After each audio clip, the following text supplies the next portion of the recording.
дар 8 моҳи соли ҷорӣ аз тоҷикистон 411 000 нафар барои дарёфти кор ба кишварҳои хориҷӣ муҳоҷират карданд, ки ин рақам дар муқоиса ба ҳамин давраи соли гузашта 26% бештар будааст. бино ба маълумоти вазорати рушди иқтисод ва тиҷорати тоҷикистон, танҳо дар моҳи август 24 000 тоҷикистонӣ барои ҷустуҷӯи кор ба кишварҳои хориҷӣ сафар карданд, ки нисбат ба ҳамин давраи соли 2018 беш аз 10 000 нафар зиёд будааст.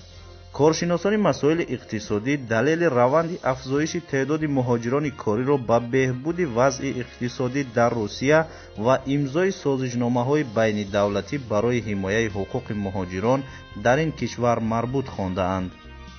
тибқи иттилои расмӣ, солона 800 000 ва бинобар омори ғайрирасмӣ, соли беш аз 1 миллион шаҳрванди Тоҷикистон барои кор ба Русия мераванд. аз ин ҷумла 17% занҳо ташкил медиҳанд. давоми нимсолаи аввали соли равон муҳоҷирони тоҷик аз Русия ба ватан беш аз 1 миллиард доллари амрикоӣ интиқол додаанд. ба иттилои Бонки Марказии Русия, дар се моҳаи аввали соли равон шаҳрвандони Тоҷикистон, ки дар Русия кор мекунанд, ба ватан 462 миллион доллар ирсол намуданд. ба хабари манбаъ, аз ҳама беш муҳоҷирони тоҷик дар се моҳаи дуюм маблағ ба Тоҷикистон таҳвил доданд.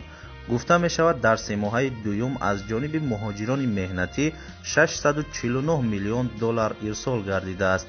зимнан бар хабари вазорати умури дохилии Русия, дар қаламрави ин кишвар беш аз 1 миллион шаҳрванди Тоҷикистон кору иқомат мекунанд. вазорати умури дохилии Русия меафзояд, ки тоҷикистониён аслан ба Русия барои дарёфти кор меоянд.